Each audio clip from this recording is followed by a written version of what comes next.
Welcome to the Forefront Radio. Welcome to the Forefront Radio. I'm your host, Apocrypha Levi. We're going to get into this discussion for a subscriber only due to the fact that we got people that's envious and jealous of our content and always reporting live. So we are going to do this live for subscribers only. Those that are subscribed on our YouTube channel will be able to view the content on our YouTube channel. So today we're going to talk about Shalom to you. Hope you're doing well. Today we're going to talk about the Testament of the Testament of Simeon rather, and we're going to go into prophecies of this particular book. It's an apocryphal book. It is the Testament of Simeon, the second son of Jacob and Leah. If you miss any part of this live, subscribe to our YouTube channel, the Forefront Radio 2.0, and you'll be able to view the video once it is there. All right. Make sure you subscribe to the Forefront Radio here on TikTok. All subscribers will have access to our content that are subscription only. All right. So let me pin that for you all. If you want to subscribe to the Forefront Radio, your subscriptions will assist us in teaching the truth here in the continent of Africa. All right, we're going to start off with Genesis chapter 29. Let's start at Genesis 29, verse 31 to 33. It says, "And when the Lord saw that Leah was hated, he opened her womb, but Rachel was barren. And Leah conceived and bare a son, and she called his name Reuben, for she said, Surely the Lord hath looked upon my affliction. Now therefore my son will love me. And she conceived again and bare a son, and said, Because the Lord has heard I was hated, he hath therefore given me this son also. And she called his name Simeon. So going into the Testament of Simeon, we first look at the birth of Simeon through the son of Jacob and Leah. He is the second son of Jacob and Leah. From there, let's go to Genesis chapter 35. Genesis chapter 35, verse 23. Let's go to Genesis chapter 35, verse 23. It says, The sons of Leah, Reuben, Jacob's firstborn, and Simeon, and Levi, and Judah, and Issachar, and Zebulun. All right, from there, let's go to Genesis chapter 46, verse 10. Let's go to Genesis chapter 46, verse 10. It says, And the sons of Simeon, Jemuel, and Jamin, and Ohad, and Jachin, and Zohar, and Shaul, the son of a Canaanitish woman. From there, let's go to Genesis chapter 49, verse 1. Genesis chapter 49, verse 1 says, And Jacob called unto his sons, and said, Gather yourselves together, that I may tell you that which shall befall you in the last days. In the last days. Showing you that even our forefather Jacob had an understanding of prophecies as it relates to the 12 tribes of Israel. He said, I'm going to tell you what's going to happen to you in the last days. So now let's jump down to verse 5. We're going to find out what happened to Simeon. Verse 5. This is Genesis 49, verse 5. Simeon and Levi are brethren. Instruments of cruelty are in their habitations. So we see, based on the scripture, that a prophecy about the 12 tribes pertaining to Simeon and Levi is that in the last days, Simeon, that particular tribe, would have instruments of cruelty in their habitations. Verse 6, O my soul, come not thou into their secret, unto their assembly mine honor, be thou not united. So when you examine the tribe of Simeon and Levi, they are not united even to this day. For in their anger they slew a man, and in their self-will they dig down a wall. That's going into the history of Genesis chapter 34, where Dinah, the daughter of Jacob, was intermingling with the Hamitic tribes, and one of the sons of Ham had took her. And Simeon and Levi was like, no, we're not having that. You're not just going to lay up with our sister like that, and there's no consequences. So what ended up happening is Simeon and Levi went against them and gave them the business. So make sure If you want to follow the Forefront Radio, subscribe to our live, and you'll be able to get more content available to you. Let's continue. It says, O my soul, come not thou into their secret, unto their assembly mine honor be thou not united. For in their anger they slew a man, and in their self-will they dig down a wall. Cursed be their anger, for it was fierce, and their wrath, for it was cruel. I will divide them in Jacob and scatter them in Israel. So when you examine the tribe of Simeon and the tribe of Levi, these two tribes specifically are scattered amongst all the 12 tribes of Israel. So Simeon is amongst the northern kingdom, and Simeon is amongst the southern kingdom. From there, let's go to 1 Chronicles chapter 4, verse 24. Because Simeon is going to prophesy to his sons. So before we get that history, we're going to just touch on the tribe of Simeon and their particular sons. This is 1 Chronicles chapter 4. We're going to start at verse 24. It says, the sons of Simeon were Nemuel, and Jamin, and Jarib, and Zerah, and Shaul. 25. Shalom his son, Mibsam his son, Mishma his son, and the sons of Mishma, Hamuel his son, Zakor his son, Shimei his son, and Shimei had 16 sons and 6 daughters. But his brethren had not many children, neither did all their family multiply like to the children of Judah. And they dwelt at Beersheba and Moladah and Hazar Shaal, and at Bilhah, and at Ezim, and at Tolad, and at Bethuel, and at Hormah, and Ziklag. So if you remember the history of the Bible, you know Ziklag was the area that King David had fought over. Verse 31, and at Beth Markaboth, and Hazar Susim, and Beth Bir Ei, and at Sha'ar Ra'im.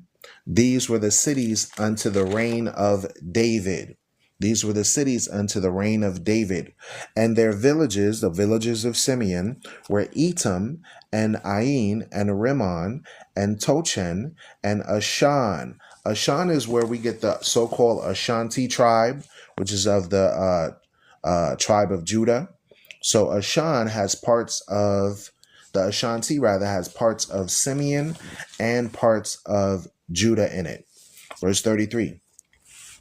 And all their villages that were round about the same cities unto Baal, these were their habitations and their genealogy. And Meshobab, and Jamlech, and Josha, and the son of Amaziah, and Joel, and Jehu, the son of Josabiah, the son of Sariah, the son of Asiel, and Elioenai, and Jaakobai, and Jeshoahiah, and Asaiah, and Addiel, and Jesamiel, and Benaiah, and Ziza, the son of Shepha, the son of Alon, and the son of Jediah, and the son of Shimri, the son of Shemaiah. These mentioned by their names were princes in their families. And the house of their fathers increased greatly. And they went to the entrance of Gedor, even unto the east side of the valley, to seek pasture for their flocks. And they found it fat pasture and good, and the land was wide and quiet and peaceable. For they of Ham had dwelt there of old, showing you that the tribe of Simeon dwelt amongst the Hamites. So if we know for a fact that the so-called Hamites, that the Hamites are black, right, then that will show you that the children of Simeon intermingled with the Hamites, which would make them also black people. Verse 41, and these written by the name came in the days of Hezekiah, king of Judah, and smote their tents, and the habitations that were found there, and destroyed them utterly unto this day, and dwelt in their rooms, because there was pasture there for their flocks. And some of them, even of the sons of Simeon, 500 men, went to Mount Seir. So now Mount Seir is the region of who? Mount Seir is the region of Esau, having for their captains Pelatiah and Neriah and Raphiah and Uziel, the sons of Ishi. Now notice this. And they smote the rest of the Amalekites that were escaped and dwelt there unto this day. So the Amalekites, that's going into the Macedonians, aka the Greeks. Shalom to you all that's joining on. Subscribe to our live for more updates. Please subscribe. Your subscriptions assist us to teaching the truth here in Africa. If you miss any of the sub videos, subscriber only videos will be reposted on our YouTube channel, the Forefront Radio 2.0. All right. Shalom to you all. So with that history and understanding, now let's start on the Testament of Simeon, the second son of Jacob, chapter 1. It says, the copy of the words of Simeon, the things which he spake to his sons before he died, in the 120th year of his life, at which time Joseph his brother had passed away. From when Simeon was sick, his sons came to visit him, and strengthened himself, and sat up and kissed him, and said, chapter 2, hearken, my children, to Simeon your father, and I will declare unto you what things I have in my heart. Verse 2, I was born of Jacob as my father's second son, and my mother Leah called me Simeon or Shimon, because Elohim or God had heard her prayer. So you remember we read that in Genesis chapter 29, that Leah was hated and Rachel was loved. Therefore she prayed, and God opened up her womb and gave her the firstborn Reuben, and also the second son, which is Simeon.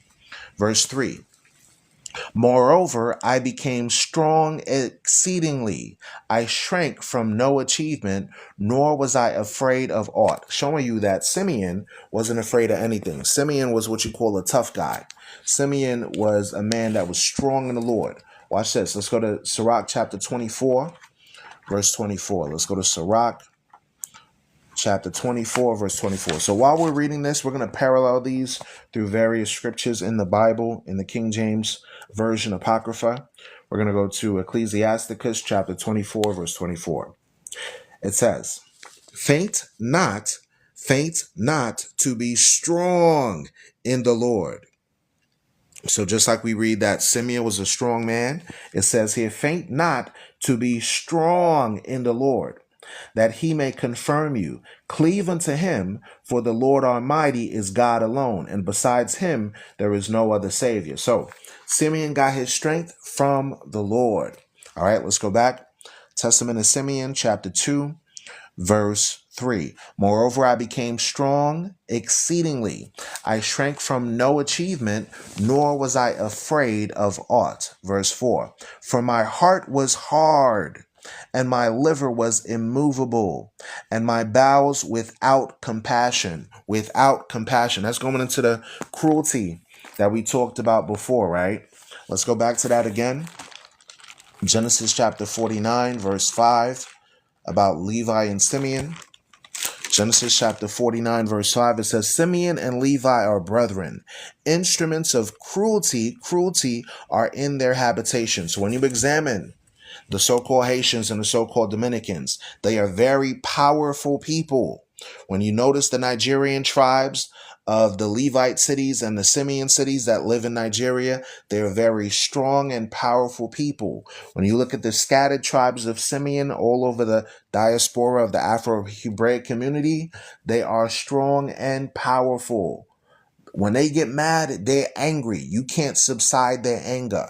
You understand? Nothing you can do can alleviate their anger.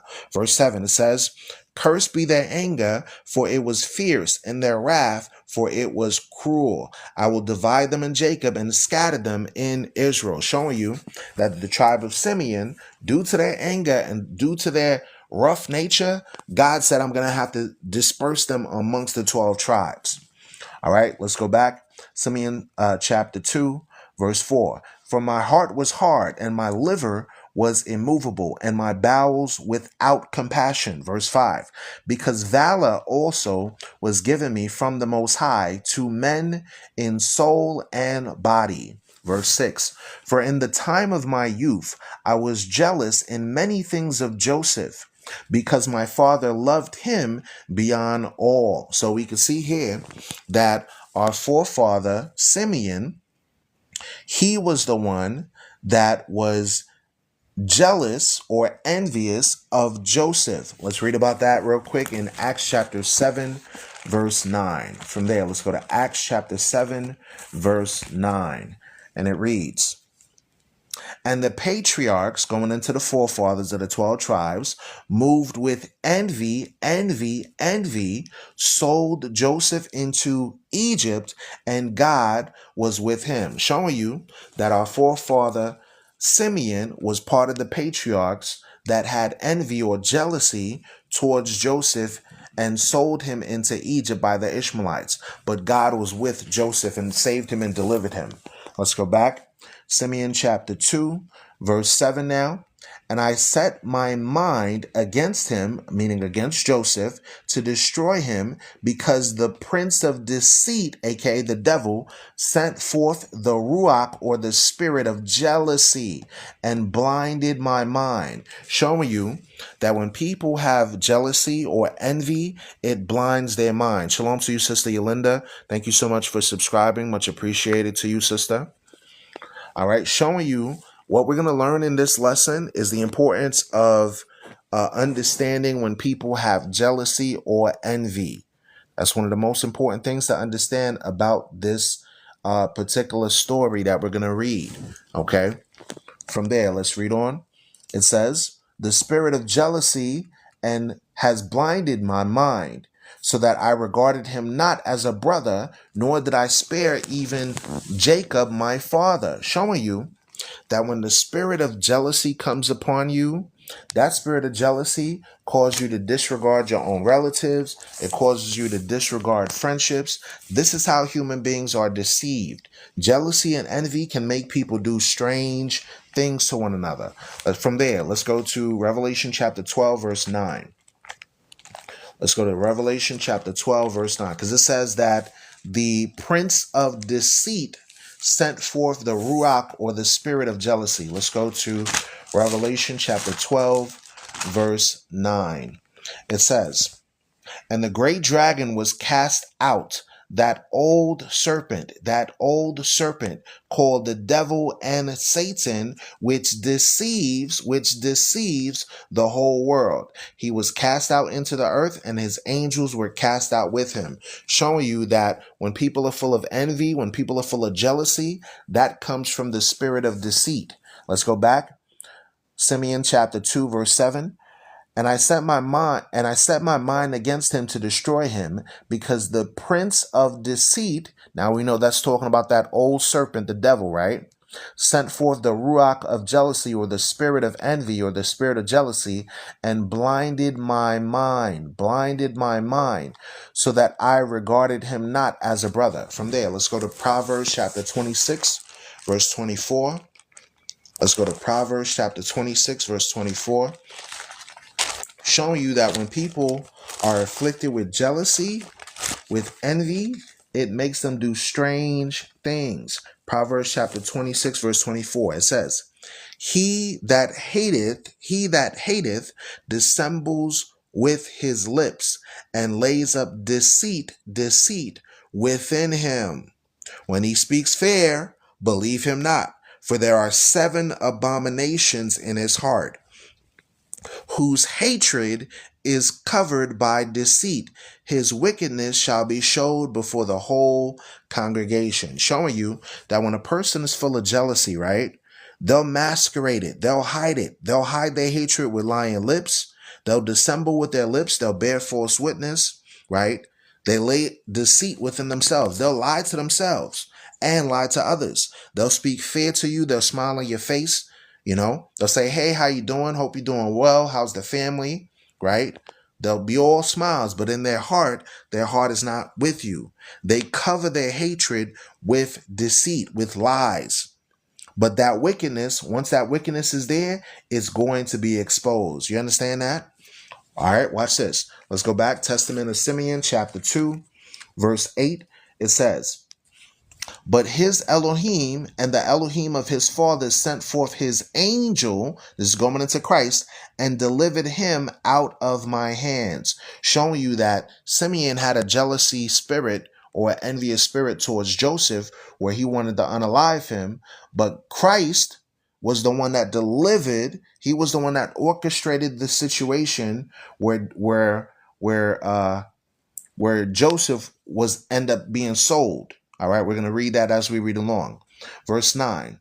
For when I went to Shechem to bring ointment for the flocks, and Reuben to Dothan, where were our necessaries and all of our stores, Judah, my brother, sold him to the Ishmaelites. You see that? So from there, let's go to Genesis chapter 37. Let's get that history real quick. Let's go to Genesis chapter 37. We'll start at verse 1. Genesis chapter 37. Let's start at verse 1. We're going into the history of Joseph being sold into Egypt. It says, and Jacob dwelt, this is Genesis chapter 37, verse 1. And Jacob dwelt in a land wherein his father was a stranger, in the land of Canaan. These are the generations of Jacob. Joseph, being 17 years old, was feeding the flock with his brethren. And the lad was with the sons of Bilhah, and with the sons of Zilpah, his father's wives. And Joseph brought unto his father their evil report. Now Israel loved Joseph more than all his children, because he was the son of his old age, and he made him a coat of many colors. So y'all seen those Disney movies about Joseph with the coat of many colors? Joseph was a black man. If you notice, in the Afro-Hebraic communities, we all have tribes of our people that wear very colorful garments. Okay, this is not a new thing. The sons of Joseph have always been like that. So throughout Africa and throughout the Caribbean islands, you'll see that the tribe of Simeon and the tribe of Joseph, they wear very colorful indigenous fabrics. All right, you'll find that amongst the native indigenous populations. You'll find that amongst blacks. You'll find that amongst so-called Africans. We always wore clothes with many colors. You understand? Verse 4. And when his brethren saw that their father loved him more than all his brethren, they hated him. This is going into jealousy, and could not speak peaceably unto him. Y'all remember we just read that in Proverbs, right? We just read that in Proverbs 26. Those that hate you will speak to you with lying words.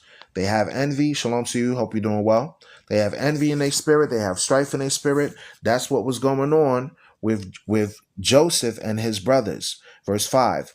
And Joseph dreamed a dream, and he told his brethren, and they hated him yet the more. So here it is. He has a dream. Now he's telling them what the dream is, but instead of showing love to their brother, they ended up hating him. And y'all make sure y'all follow the Forefront Radio. If y'all haven't followed, make sure y'all follow. Make sure y'all share the room with at least 10 people. Get more people to join up in the room. All right. It says, verse 7, for behold, we are binding sheaves in the field. And lo, my sheaf arose, and also stood upright. And behold, your sheaf stood round about, and made obeisance to my sheaf. And his brethren said to him, shalt thou indeed reign over us? So they're looking at him like, oh, you trying to say that you're going to be ruler over us? You're going to be the king over us, Negro? Or shalt thou indeed have dominion over us? And they hated him, meaning they were envious, they were jealousy, him yet the more for his dreams and for his words. You see that? Verse 9. And he dreamed yet another dream, and told it to his brethren, and said, behold, I have dreamed a dream more. And behold, the sun and the moon and the 11 stars made obeisance to me. So the sun and moon represents his father and mother. The 11 stars represents the 11 sons of Jacob, right? Verse 10, and he told it to his father and his brethren, and his father rebuked him, meaning corrected him, and said unto him, what is this dream that thou hast dreamed? Shall I and thy mother and thy brethren indeed come to bow down ourselves to thee to the earth? Here's the funny thing about it. This man had his dream, right? And later on, when you read in Genesis, you come to find out that the very dream that he had came true. How? He went into slavery in Egypt. He was locked up in prison. And then the Pharaoh set him up as second in command. And then there was a famine in the land, and all his brothers came, and now they were bowing down before him. So the very dream that he had ended up coming true, y'all. This is why it's very important when you are around jealous people, or people that are non-supportive of your mission, especially when you're trying to praise the Most High. Don't tell everybody your moves. Don't tell everybody your dreams, your aspirations. Keep it between you and the Most High God. Make sure when you have a dream or vision that you want to accomplish, you keep it between you and God and focus on that mission and never give up on that dream. All right? Let's read on. Verse 11, and his brothers envied him, meaning jealous of him, but his father observed the same, meaning Jacob was paying attention to what was being said, and he was like, I'm gonna wait and see if his dream comes true. Watch this, verse 12. This is Genesis 37, verse 12. And his brethren went to feed their flock in Shechem, and Israel said unto Joseph, do not thy brethren feed the flock in Shechem? Come, and I will send thee unto them. And he said to him, here am I. So Joseph was an obedient son. He went and listened to his father. He was the youngest, 17 years old, but he was a goodly child. Verse 14. And he said to him, go, I pray thee, see whether it be well with your brethren, and well with the flocks, and bring me word again. So he sent him out of the vale of Hebron, and came to Shechem. Verse 15, and a certain man found him, and behold, he was wandering in the field, and the man asked him, saying, what seekest thou? So this man right here, many people don't realize this, but this man right here is Christ. This mysterious man that was here to interact with Joseph. Many don't realize it, but this was Christ orchestrating the situation, okay? Thank you so much for subscribing to the Forefront Radio. Much appreciated. All right. Verse 15. And a certain man found him, and behold, he was wandering in the field. And the man asked him, saying, what seekest thou? And he said, I seek my brethren. I'm looking for my family. I'm looking for my people. Tell me, I pray thee, where they feed their flocks. And the man said, they are departed hence. For I heard them say, let us go to Dothan. And Joseph went after his brethren, and found them in Dothan. Verse 18.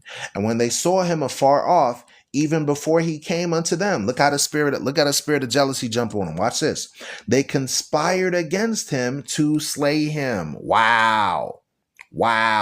So they were full of so much jealousy over this man that they conspired to plot against him. Verse 19.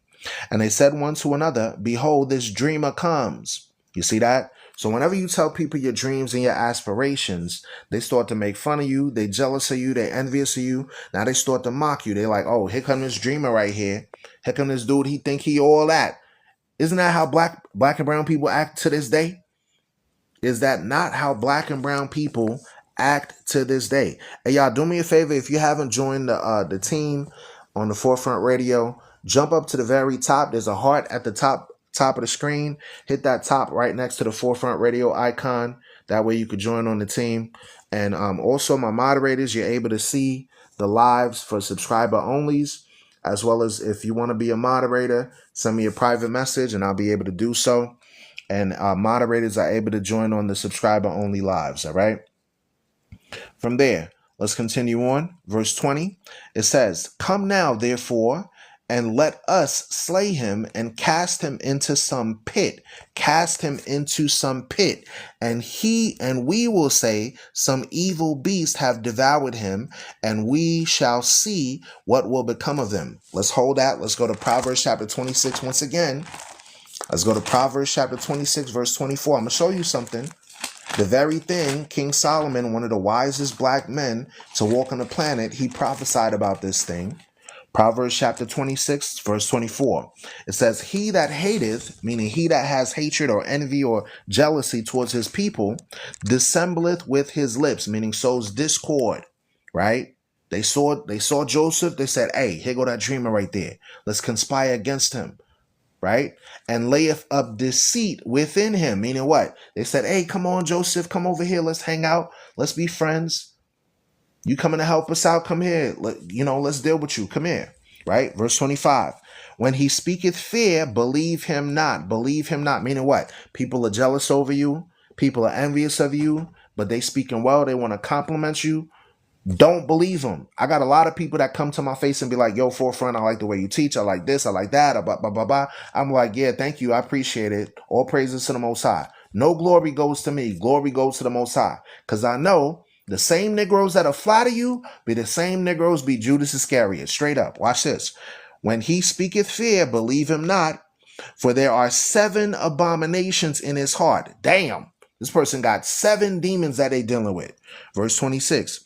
Whose hatred is covered by deceit, meaning lies, his wickedness shall be showed before the whole congregation. Now watch this. Whoso digs a pit shall fall therein, and he that rolls a stone, it will return upon him. Going in the people that plot, people that scheme. You understand? A lying tongue hates those that are afflicted by it, and a flattering mouth works ruin. You see that? So don't fall for people that want to compliment you, people that want to say, oh, you look nice, oh, you so handsome, oh, I like the way you did it, do this, I like the way you do that. Just say, okay, thank you, but keep it moving. You understand? You give glory to the Creator. You say all praises to the Most High, and you keep it moving. Because guess what? Flattering lips can lead to your ruin, especially when it comes to somebody that's jealous, full of envy, and full of hatred. Y'all understand that? Put a 1 in the chat if that makes sense. From there, let's go back. We're at Genesis chapter 37. We're at verse 21. It says, and Reuben heard it, meaning he heard what they were saying. He heard what they was plotting.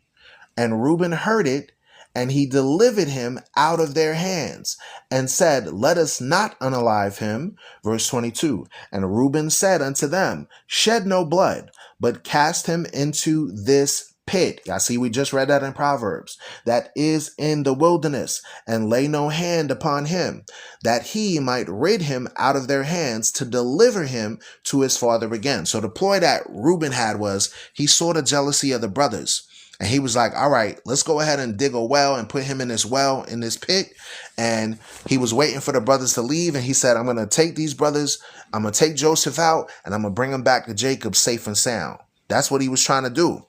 Verse 23. But he didn't know all of this was orchestrated by Christ. You understand? Verse 23. And it came to pass when Joseph was come unto his brethren, that they stripped Joseph out of his coat of many colors that was on him. Now, you know this talking about black and brown people. You know, you go to Chicago somewhere and you wearing the wrong thing, brothers will run up to you and be like, yo, run your pockets. New York, same thing. LA, same thing. Atlanta, same thing. Miami, same thing. You know, if you got those expensive J's and you got a gold chain around your neck and you going around with a fancy coat, Negroes will jack you. Watch this. Hold that. Let's go to Hosea. This is how you know you the people of God, because even your wickedness is in the Bible. Sheesh. Hosea chapter 4. Hosea chapter 4. Verse 1. Hear ye the word of the Lord, ye children of Israel, for the Lord have a controversy with the inhabitants of the land, because there is no truth, nor mercy, nor knowledge of God in the land, by swearing and lying and unaliving and stealing, meaning robbing people of their coats, jacking them for their stuff, and committing adultery, they breaketh out, and blood touches blood. So now this is how we get the understanding of my people are destroyed for lack of knowledge, is because our people was doing this. Look at our communities today. Black and brown people are still doing this to this day. Verse 6, my people are destroyed for a lack of knowledge, meaning lack of law, lack of morals, lack of commandments. Because thou hast rejected knowledge, meaning reject God's laws, I will reject thee, that thou should be no priest to me, seeing thou hast forgotten the law of thy God. I will also forget thy children. How did God forget our children? He allowed us to go into captivity into all nations. You understand? From there, let's go back. Genesis 37, verse 23. And it came to pass when Joseph was come into his brethren, this is his own family now, watch this, that they stripped Joseph out of his coat of many colors that was on him. You see that? Verse 24. And they took him and cast him into the pit, and the pit was empty. There was no water in it. This is how you know that that pit was a well. You understand? This is how you know that that pit right there was a well. Verse 25. And they sat down to eat bread, and they lifted up their eyes and looked, and behold, a company of Ishmaelites came to Gilead with their camels, bearing spicery and balm and myrrh, going to carry it down to Egypt. This how you know this talking about Arabs, right? Happy Feast of Trumpets and happy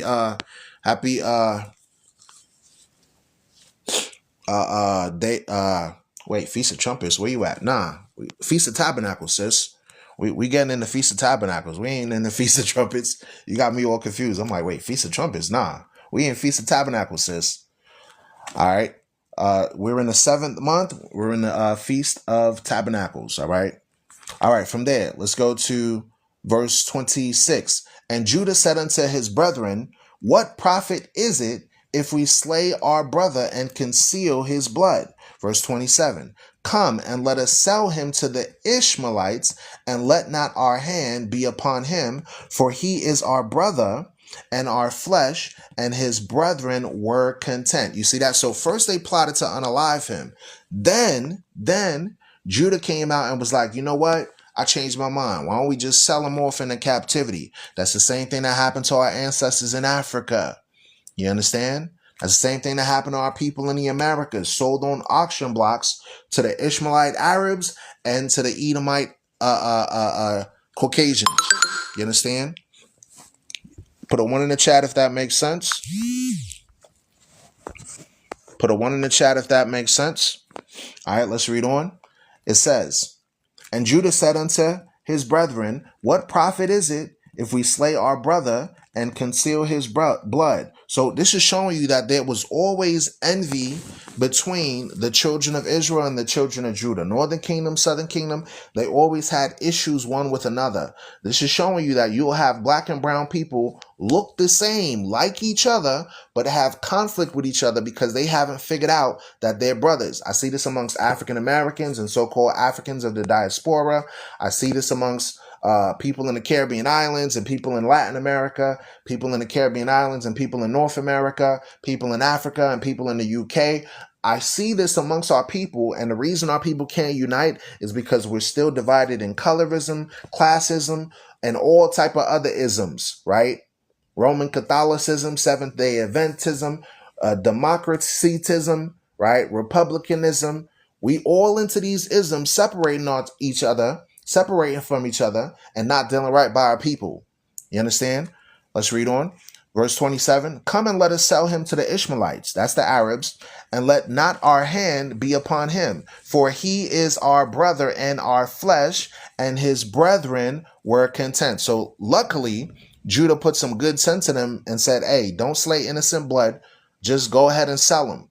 Verse 28, then there passed by Midianites merchants, right? So the Ishmaelites and the Midianites were mixed together. They became the Arabs. You read about that in Genesis chapter 25. And you also read that in the book of Jubilees, that the Midianites and the Ishmaelites joined together to become one people called the Arabs. This was before Islam. This was before these modern day BS religions. Okay. It says, and Joseph was sold to the Ishmaelites for 20 pieces of silver, and they brought Joseph into Egypt. Verse 29, and when Reuben returned unto the pit, meaning the well, and behold, Joseph was not in the pit, he rent his clothes, meaning he ripped his clothes apart. He was screaming. He was like, no, where is he? You understand? Verse 30, and he returned unto his brethren and said, the child is not, and whither shall I go? So he's like, where am I going to go to look for this kid? Where is he? Where did he go? And they took Joseph's coat and unalived a goat, kid of the goats, and dipped the coat in the blood.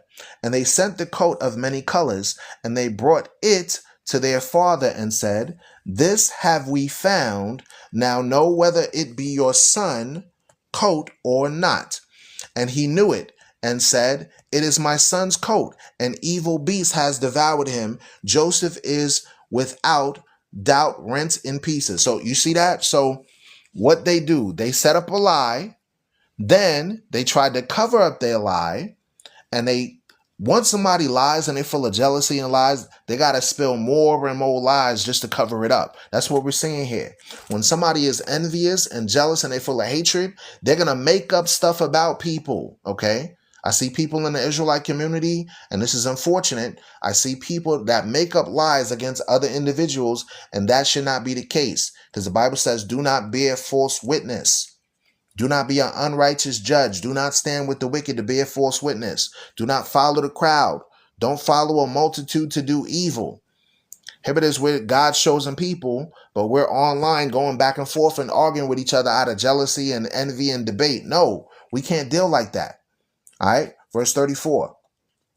And Jacob rent his clothes and put sackcloth upon his loins, and mourned his son many days. And all his sons and all the daughters, and all his sons and all his daughters. That shows you that Jacob had more daughters besides Dinah, right? Jacob had more daughters, and the sons had daughters. They were called daughters of Jacob as well, but they're not mentioned here in the Bible. Okay, rose up to comfort him, but he refused to be comforted. And he said, For I will go down into the grave, and unto my son mourning. Thus his father wept for him. And the Midianites, meaning the Ishmaelites, the Arabs, sold him, meaning Joseph, into Egypt unto Potiphar, an officer of Pharaoh's and captain of the guard. All right, so that was Genesis chapter 37 that we just read. Now let's go back to the Testament of Simeon, chapter 2, and let's continue on where we left off. Simeon chapter 2 verse 8. But his Elohim, meaning his God, and the Elohim of his fathers sent forth his angel and delivered him out of my hands. So Simeon was so jealous that he wanted to unalive Joseph, but that angel delivered him out of his hands. Watch this, verse 9. For when I went to Shechem to bring ointment for the flocks, and Reuben to Dothan, where were our necessities and all our stores, Judah my brother sold him to the Ishmaelites. Y'all see that? So what we just read in Genesis 37, we're verifying it now in what we just read in the Testament of Simeon. Verse 11, chapter 2, verse 11. But on hearing this, verse 10. And when Reuben heard these things, he was grieved, for he wished to restore him to his father. Let's read that again. Genesis 37. Let's start at verse 19 to 22. Verse 19. And they said, referring to the brothers that saw Joseph, and they said one to another, Behold, this dreamer comes. Verse 20, Come now, therefore, and let us unalive him and cast him into some pit, and we will say some evil beast have devoured him, and we shall see what will become of his dreams. Verse 21, And Reuben heard it, and he delivered him out of their hands, and said, Let us not unalive him. And Reuben said unto them, Shed no blood, but cast him into this pit that is in the wilderness. Meaning they dug a well, they had a well that was there that didn't have any water, and they put him in that well. And lay no hand upon him, that he might rid him out of their hands, to deliver him to his father again. So Reuben wanted to save him. Judah tried to sell him.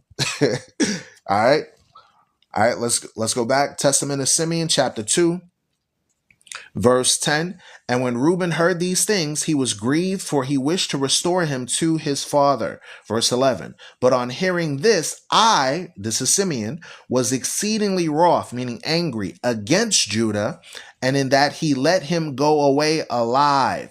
And for 5 months I continued wrathful against him. Imagine how mad you could be and how jealous you could be, that you want to unalive your own people, your own brother. Your own brother saves him, but now you mad at the brother that saved him. You understand? Let's prove that again in the book of Acts. Let's go to Acts chapter 7, verse 9. Let's go to Acts chapter 7, verse 9. All right.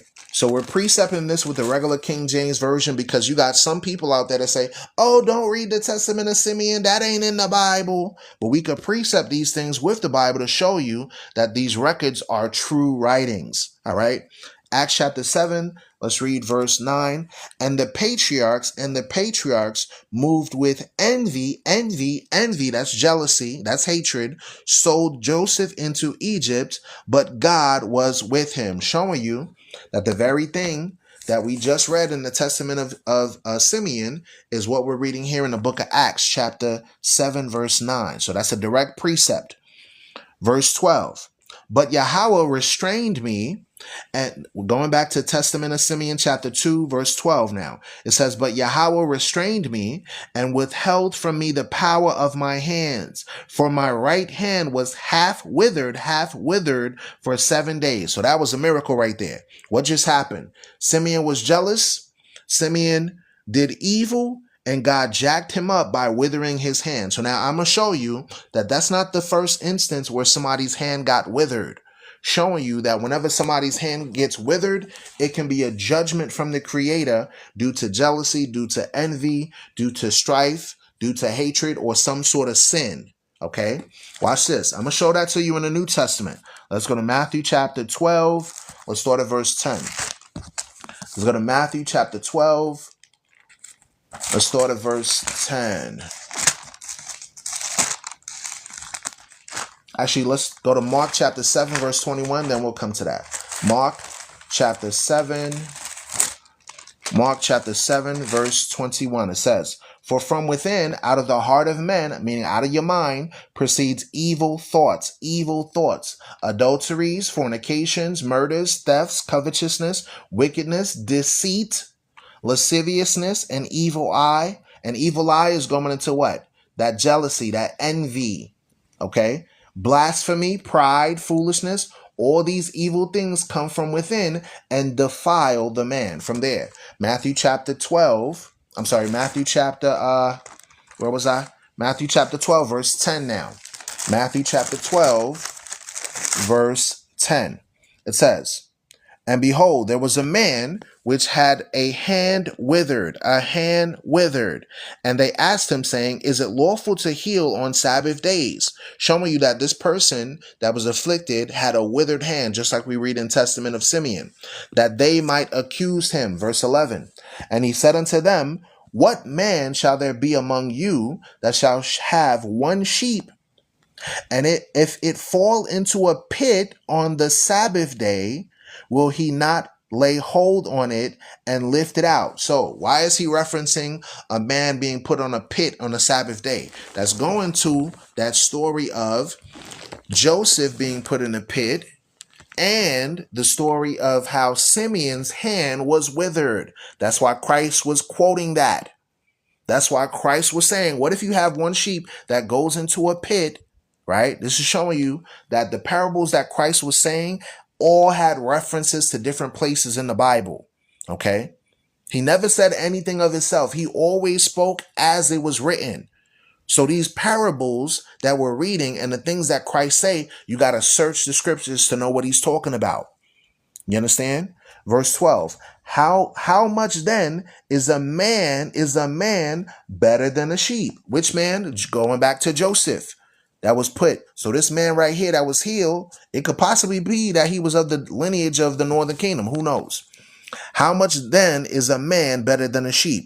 Wherefore it is lawful to do well on the Sabbath day. So let's say it's a Sabbath day and you got something going on, but you need to do something to help somebody and assist somebody and help your people.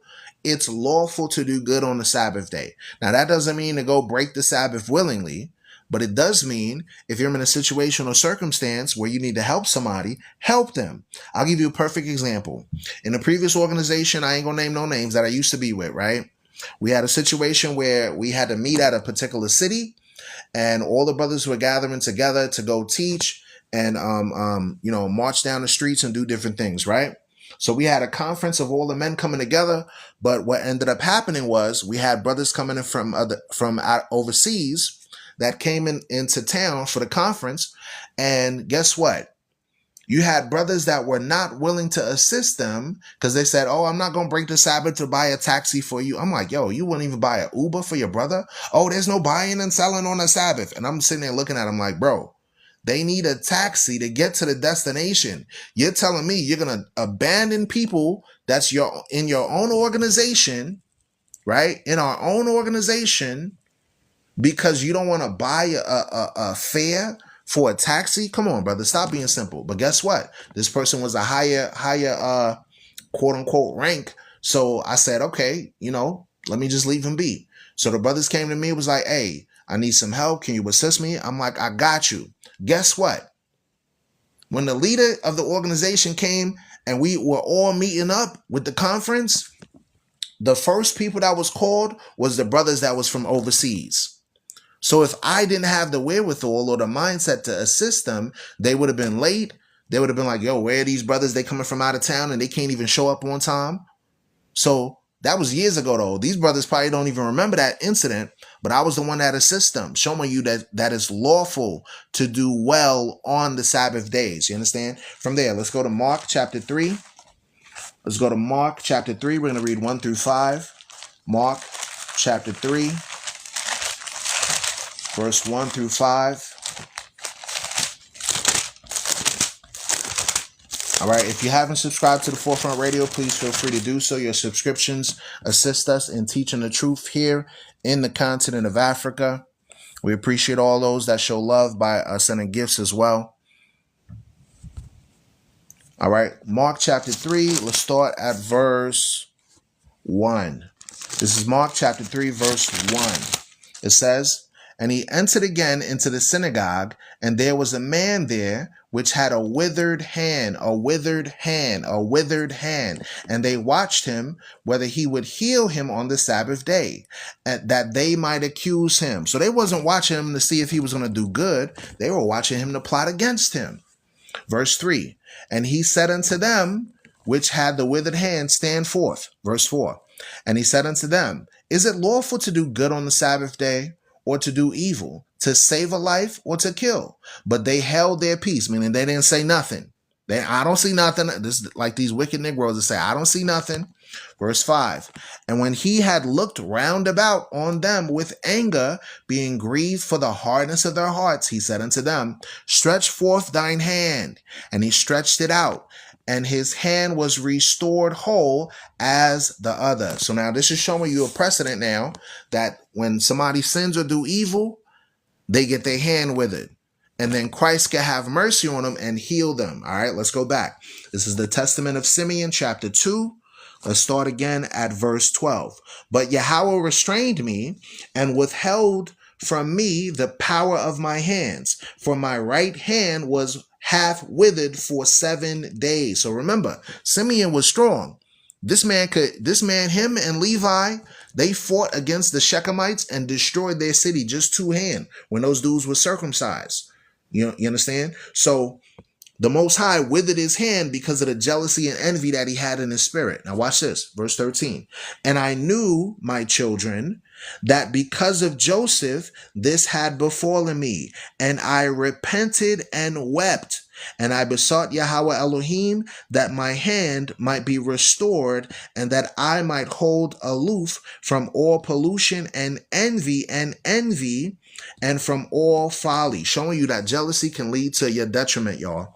Jealousy can lead to your detriment. Verse 14.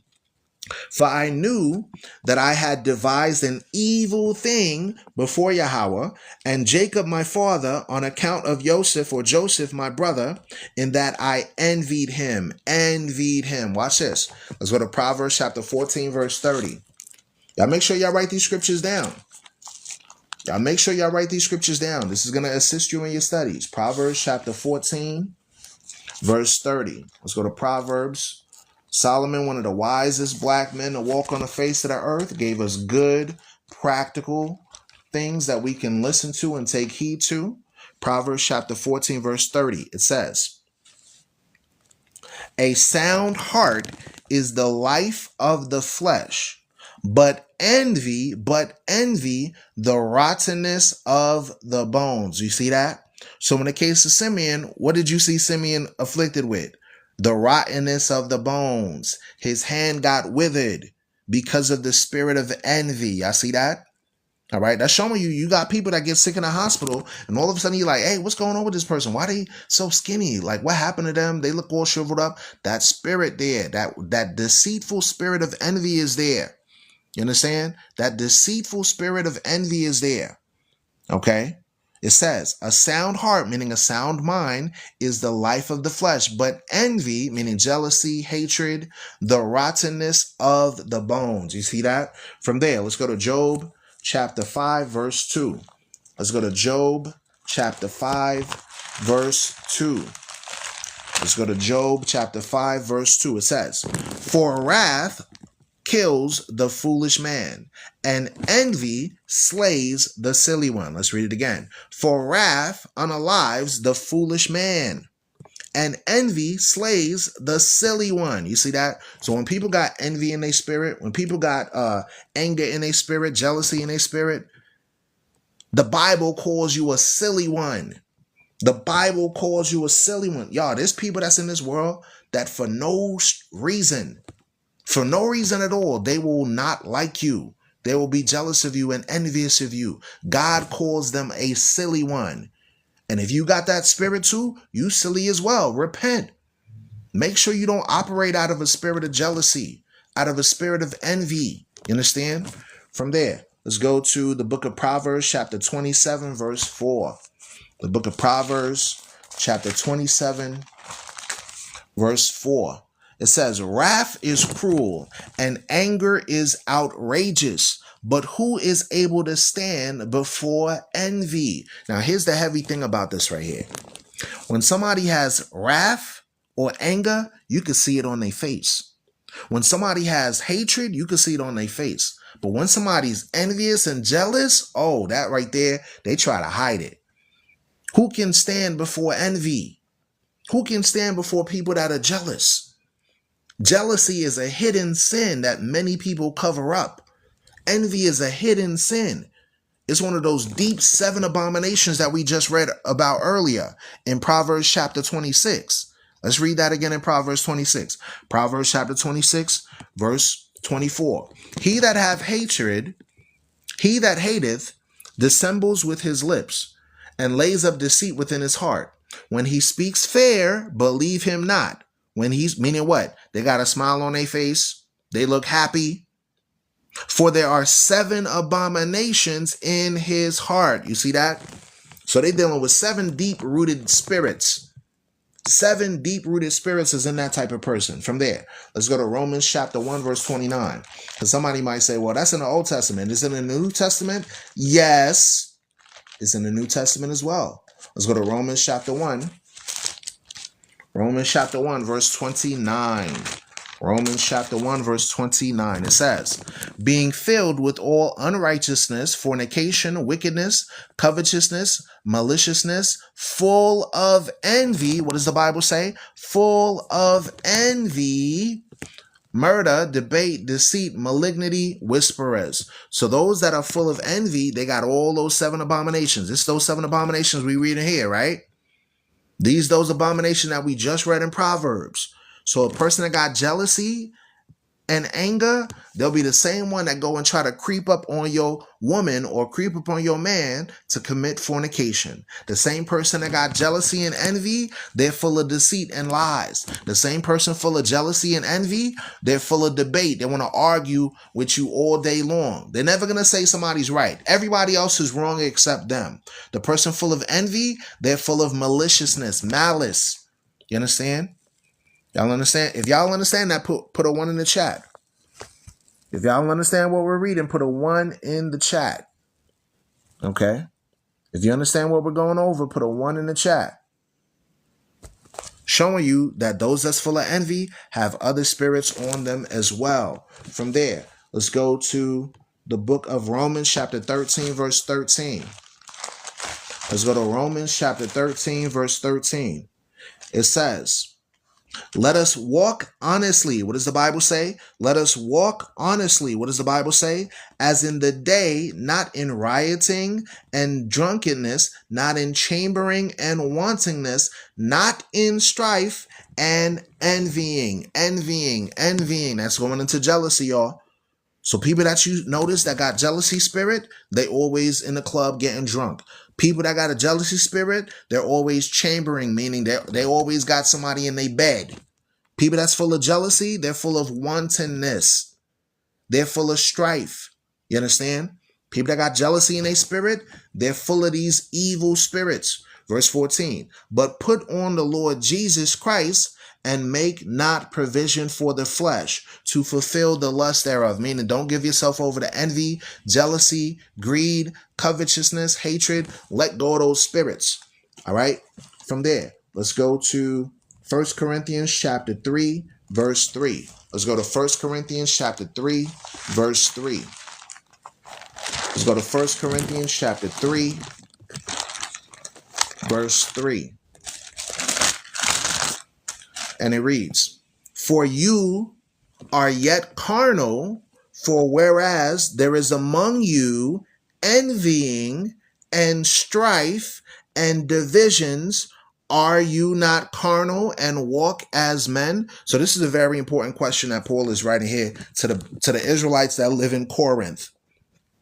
He's saying, whenever you see people in arguments, whenever you see different factions and divisions amongst the 12 tribes and amongst humanity, whenever you see envy, just know that it's sin all in that area.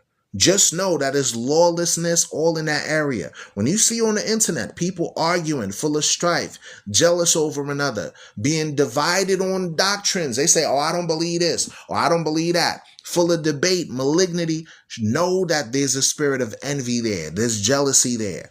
Know for a fact they're carnal. All right? All right, so that's that. From there, let's go back to the Testament of Simeon, chapter 3. Let's start at verse 1 now. It says, and now my children, this is Simeon talking to his sons. And now my children, hearken unto me. Beware of the spirit of deceit and envy. You see that? He says, be aware of the ruach, or the spirit of deceit and envy. Envy is going into what? Jealousy, right? Be aware of people that's jealous of one another. If you see somebody say, oh man, I don't like what she got on. I don't like what he got on. I'm like, what, you jealous? Why you always, when you notice that somebody got somebody else's name in their mouth, you better run away. You see, in today's world, people entertain it. Like they'll watch Cat Williams sit and flap his gums and talk about a whole bunch of other celebrities and they say, I like it. Those type of videos get 5 million views.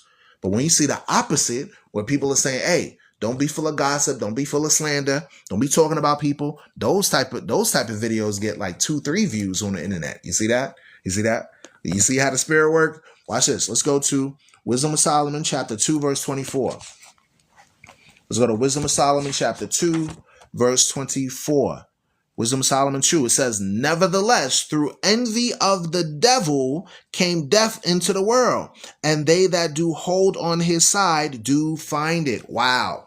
So God created man to be immortal, but through envy of the devil, jealousy of the devil, meaning what? When the devil came and said to Adam and Hava, Adam and Eve, right? Adam and Eva, when he said to them, hey, you're going to be as gods, knowing good and evil. You don't got to listen to the Most High. You don't got to listen to Christ. You just need to be your own God. You need to be your own diva. That is right there. That envy, that jealousy spirit, that idolatrous spirit of wanting to be your own God, that's what's in the world today. And because of that, you got a whole bunch of wickedness on the planet. That's how people got unalive in this world. That's how death came into the world, y'all. Through jealousy, through envy. You understand? I hope you do. Put a 1 in the chat if you understand that. All right, from there, let's go to Sirach chapter 30, verse 24.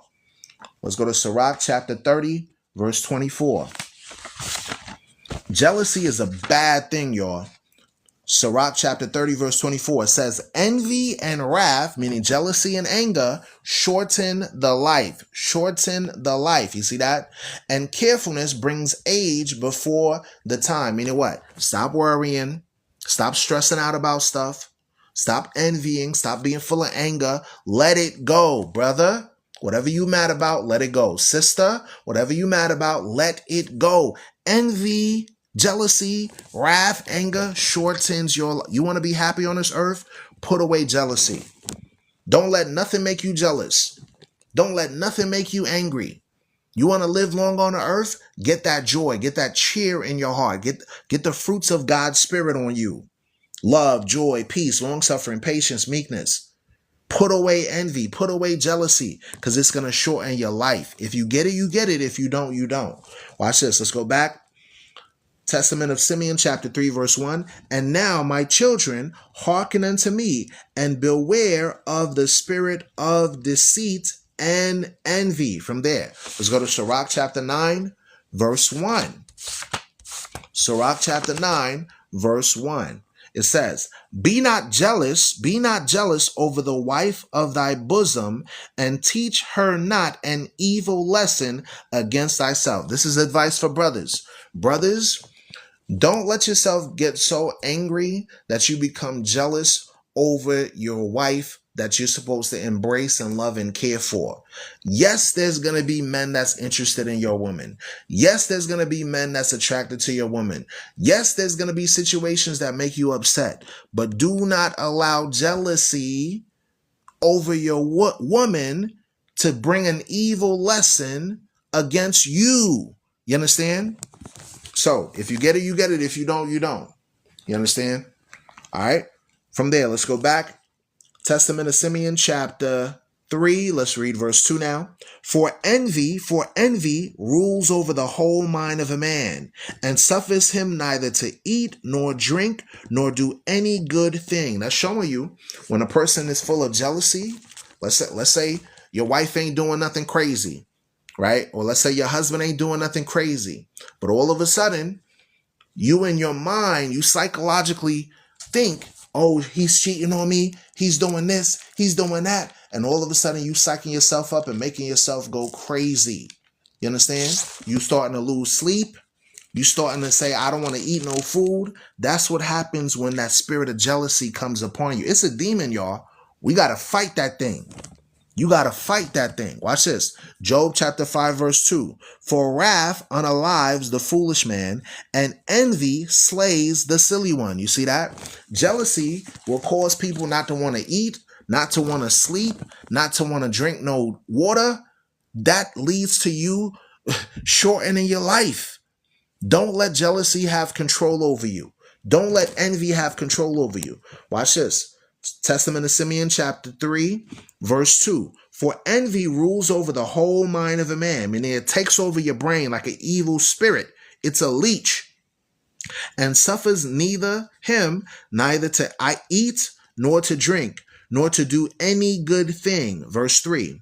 But it, meaning envy, ever suggests to him to destroy him that he envies. Showing you what? That spirit of jealousy, that spirit of envy, will lead you to unalive somebody if you don't control it. And so long as he that is envied flourishes, he that envies fades away. You see that? Verse 4. 2 years, therefore, I afflicted my soul with fasting in the fear of Yahweh, and I learnt that deliverance from envy comes by the fear of Elohim. Meaning what? The fruits of the Spirit is going to lead you to stay away from envy. Because guess what? Those that have envy and jealousy in their spirit, they're not going to get the kingdom. You understand? If you're a jealous person and you got envy of others, you're not going to get the kingdom. You got to overcome that jealousy spirit, that envious spirit. From there, let's go to Galatians chapter 5. I'm going to prove it to you. Let's go to Galatians. Let's go to Galatians chapter 5. Let's start at verse 19 about envy. It says, Now the works of the flesh are manifest, which are these: adultery, that's one; fornication, that's two; uncleanness, that's three; lasciviousness, that's four; idolatry, that's five; witchcraft, that's six; hatred, that's seven; variance, that's eight; emulations, nine; wrath, that's 10; strife, 11; seditions, 12; heresies, 13; envyings 14. So there's 14 spirits that you fight all the way up until you got envy right here. So those that got envy, jealousy, they battle in adultery, they battle in fornication, they battle in lust, they battle in idolatry, they battle in rebelliousness, because it says witchcraft is like rebellion, right? They battle in strife, they battle in seditions, they battle in heresies. That's what happens when people have envy in their spirit. But now watch this, verse 22. No, let's read on. Murders, drunkenness, revelings, and the such like, of the which I say before, and as I have told you in time past, that they which do such things shall not inherit the kingdom of God. Y'all, that's heavy, man. That's why we got to get rid of that jealousy spirit, that envy that's in the Israelite community. Those jealous spirits that's out there, you got to do away with that spirit. You understand? People that got jealousy, don't deal with them unless the Most High make them change. Watch this. Let's go back. Testament of Simeon, chapter 3, verse 4. 2 years, therefore, I afflicted my soul with fasting in the fear of Yahweh. And I learned, meaning I studied, that deliverance from envy comes by the fear of Elohim. You see that? So here's the proof of that. Galatians chapter 5 now, verse 22. But the fruit of the Spirit is love, joy, peace, long-suffering, gentleness, goodness, faith. This is the cure, y'all, to jealousy. This is the cure, the spirit of love, the spirit of joy. You love God's commandments. You keep his commandments. 2 John 1:6. You keep his ways. John 14:15. If you love me, keep my commandments. Keeping God's commandments leads to joy. It leads to peace. Psalms 119, verse 165. Great peace have they which love thy law, and nothing shall offend them. So once you have the peace of God's laws, it shouldn't offend you to the point where you're jealous of nobody else. Nobody should make you envious of them. You understand? Oh, she got a Birkin bag. I want one too. Oh, they got a bigger house than me. I want one too. Oh, he got 28 rims. I want 32s on my... No. Jealousy is nothing, y'all. Jealousy will shorten your life. Live long and prosper, y'all. Verse 23. Meekness, temperance, against such there is no law. Meaning what? There's a law against envy. There's a law against murdering. There's a law against drunkenness. But guess what? There's no law against long-suffering, patience, meekness, kindness, love, joy, right? And they that are Christ, meaning you belong to the Messiah, have crucified the flesh, meaning you unalive those sinful desires with the affections and lusts. If we live in the Spirit, aka the Word of God, let us also walk in the Spirit, meaning you live by the Bible, live by the laws of God, live by the Spirit of the Messiah. All right, watch this. Let us not be desirous of vainglory, provoking one another, envying one another. From there, let's go to Philippians chapter 2.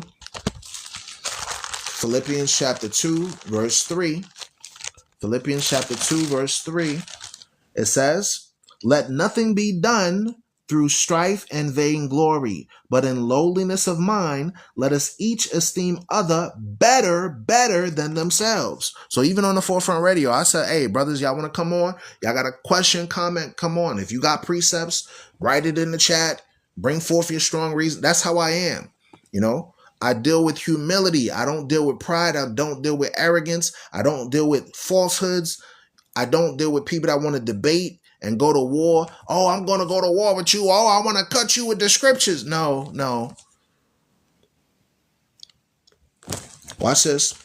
Testament of Simeon, chapter 3, verse 5. For if a man flee to Yahweh, if you flee to the Most High, the evil ruach, or the evil spirit, runs away from him, and his mind is lightened, meaning your mind now is going to be at peace. Once you let go of that jealousy, you run to the Most High God, you run to Christ, that evil demon goes away. Watch this. Let's go to James chapter 4. Here's the proof. Let's go to James chapter 4, verse 7. These apocryphal writings match with the Bible. James chapter 4, verse 7. James chapter 4, verse 7. And it reads, submit yourselves therefore to God. Resist the devil and he will flee from you. Resist the devil and he will flee from you. Draw nigh to God and he will draw nigh to you. Cleanse your hands, you sinners, and purify your hearts, meaning your mind, you double-minded, meaning you can't go back and forth. You can't go back and forth and say, I want to be righteous today. Nah, I'm going to be wicked today. I'm going to be righteous today and keep God's law. Nah, I'm going to break God's law. You can't be double-minded. Submit yourselves to the Creator, and guess what? You're going to automatically, by default, resist the devil. All right? Let's read that again in Testament of Simeon, chapter 3, verse 5. For if a man flee to Yahweh, meaning go to the Most High, draw nigh to God, the evil spirit runs away from him, and his mind is lightened. Now, I'm going to show you what it means when it says your mind is lightened. Watch this. Let's go to Baruch chapter 4. Baruch chapter 4, verse 1. It says, this is the book of the commandments of God, and the law that endures forever. They that keep it shall come to life, but such as leave it shall die. Turn thee, O Jacob, and take hold of it. Walk in the presence of the light thereof, that thou mayest be illuminated. That's going into you being enlightened. You having your burdens being let go. Your brain, you are the real Illuminati, y'all. Not these jokers that's on TV talking about they worship the devil. No. The laws of God is going to make you enlightened, illuminated. You understand? All right, from there, let's go back. Testament of Simeon, chapter 3 and verse 6. And henceforth he sympathizes with him whom he envied, and forgives those who are hostile towards him, and so ceased from his envy. Showing you, when you got that humility spirit, when you got that humble spirit, the fruits of the spirit, somebody could come at you aggressive, and guess what? You forgive those that are hostile towards you. You say, you know what? Forgive them, Father. They don't know what they do. Forgive them, Father. They don't know how they acting. Forgive them, Father, for the hatred they have in their heart. But jealousy, envy, strife, oh nah. If you got that spirit, you're going to want to go to war with anybody that want to come against you. You understand? So the spirit of Christ, the spirit of the black Messiah, is going to make you humble to those that's hostile towards you. Those that don't have your best interests at heart, you're going to forgive them. And you're going to cease from your envy. All right, that's chapters 1 through 3 with the precepts for the study of the Testament of Simeon, the second son of Jacob. In our next discussion, we'll go over chapters 4 down to 9. All right, y'all see how these precepts go together, right? Y'all see how the Testament of Simeon, once you study it, right, these precepts come together and show us how to deal with the spirit of envy and jealousy. I hope this class was enlightening for you. Thank you for listening to the Forefront Radio here on TikTok. If you want a copy of this show, it'll be available on YouTube. We're going to play it on our YouTube channel, the Forefront Radio 2.0. We appreciate everyone that joined in the discussion. And with that, we say shalom.